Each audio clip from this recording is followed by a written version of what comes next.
Hello, welcome to the new garage. Everything's been painted, things are starting to move in one at a time, and today I have washed my car using the Rain-X Carnauba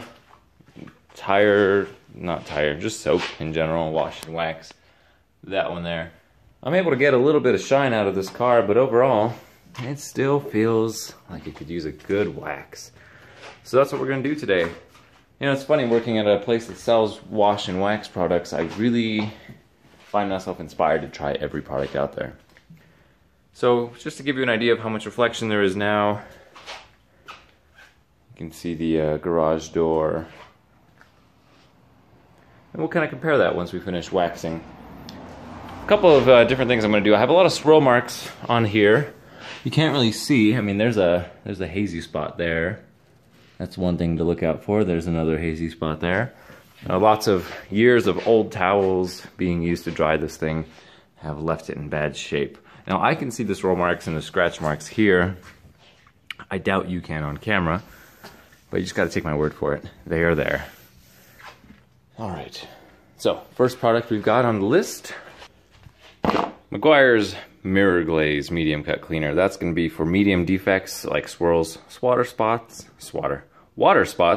and sanding marks. So basically what else it does is it's got a little bit of an abrasive action. It's gonna lubricate and help finish some of those fine swirl marks out. After that, we're gonna go to the fine cut cleaner, which is step number 2, as you can see on the bottle there. Going from heavy to light. This one's got a 7, this one's got a 5. And then after we finish with that, we're gonna move on to our Meguiars White Wax, if I can find that bottle. Here it is. I've heard good things about Mother's as well, and some people swear by it, but this is what I have at the moment. So this is going to be good for the clear coat on our white car here. It says keep off rubber, plastic, non-painted porous materials.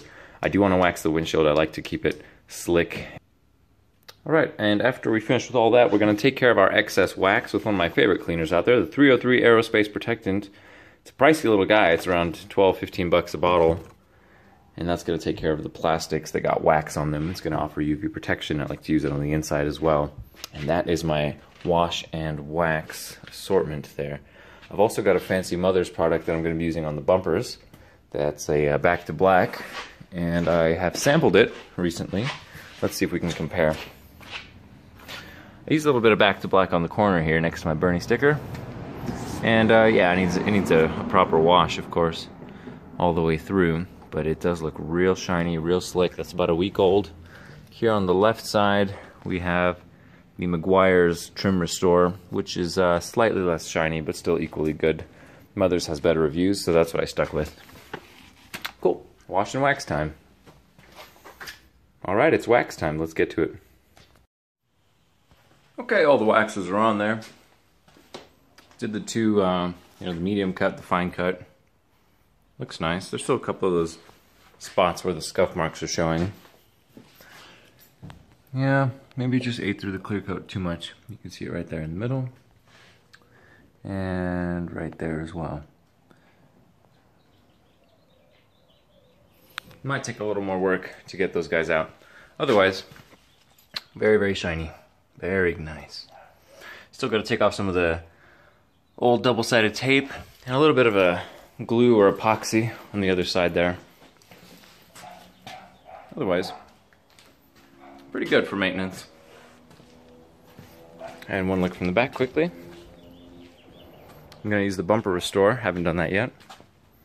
And I'll show you how that looks in a minute. These rotors should do nicely.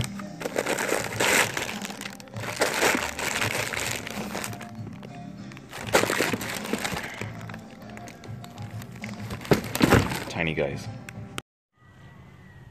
Today I've got my helper here, little Aslan. Hi. Oh, you stay. That's a good boy. All right. So what we've got, the problem is our wiper blade is kind of like there all the time. It doesn't need to be that low. I was wondering what's going on right there. Turns out the screws on that motor have fallen out. There's one hole for it, and there's another hole for it. Our motor has become disenfranchised, not unlike the voters in New York currently. Yeah, I like to keep up with politics, and that's very important. Big deal, huge deal, tremendous. So I've been to New York. They're great people, believe me. All right, yeah, we're gonna put this. This is one of the bolts that belonged in there, and I'm gonna try to match it in my hardware box with another one that may or may not be somewhere back here. And Aslan is exploring the brave new world. It's pretty cool, huh, buddy? He's just so cute. Don't you just want to pet him? He's kind of a crazy guy sometimes. All right, stay. You're all right. Cool. Also, another thing that is one of the screws here that holds the actuator for the back door lock, which of course doesn't work because the wiring here at the hatch is frayed. Now, there were all these clips that had to be removed, and of course it's cheap cardboard or paper mache, whatever you want to call it. It's split. I'm gonna reinforce that and fix it with some glue, and hopefully we can get our motor back on track.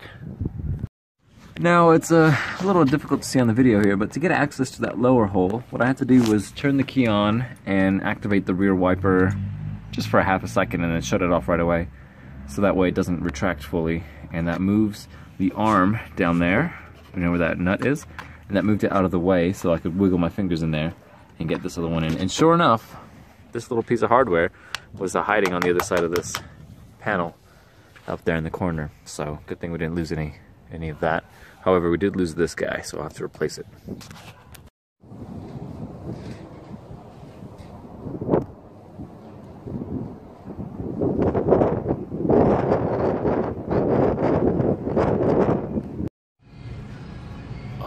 So sexy, so frustrating. Yeah, the sexiest toy are you dancing?